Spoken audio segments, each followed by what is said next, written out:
What have you learned about human interaction from owning many restaurants, Hospitality companies? Hospitality companies. Yeah. You said KAMS and Red Lion. What have you learned about human interaction? What is different? What is the same, no matter where you are? Well, it's not about me.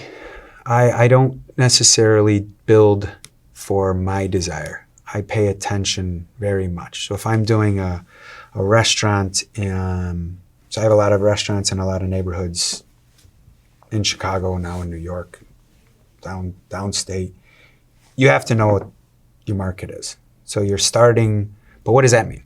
That doesn't just mean the eye test necessarily of, well, I see a Italian restaurant, I see a pizza bar, I see a sports bar.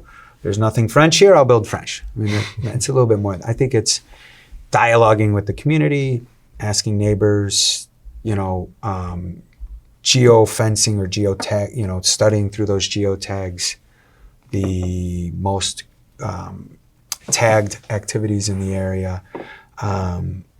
What I'm really talking about is listening.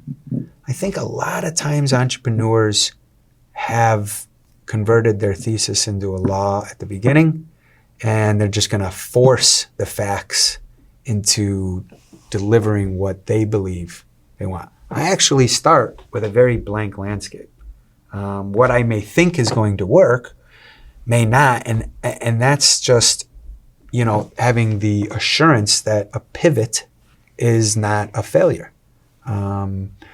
We can imagine tons of examples in business where people are holding on emotionally, but to an idea that is not working. They're not pivoting. They're overly convinced that that their idea is right. You have to be open, and you have to actually listen and not just force the facts as you want to hear. So it shouldn't be a surprise at this juncture of our discussion that I am a people person. And, when I just launched a clothing company, and out of LA, Los Angeles. I know nothing about fashion. I've never taken a course, within that industry. I don't have any experience with fabric or design. That said, I pay attention. It's a frequent part of people's conversation. It's something everybody thinks about every day. What they're wearing, what they want to shop for, it's a part of your everyday life. And we're seeing through so many popular brands the collaboration. I mean, Supreme is only a brand of collaboration. That's their whole business model. We're just going to collaborate with other popular, they've done from McDonald's to Nike to, Tiffany's. Those are three wildly different. So I'm really interested in that, right? It's not that I had necessarily an interest in fashion specifically, but I am interested in what everybody is thinking about every single day. And I think the barriers to entry, if they were looked at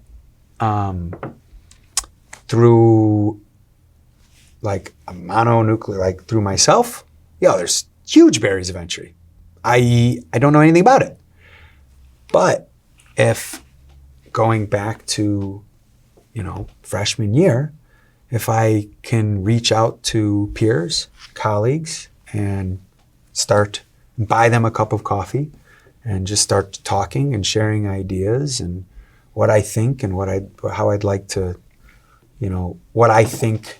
how I think it can work. And would you want to join me? Again, my dreams are beyond my capacities, but through others, they can be converted into a success.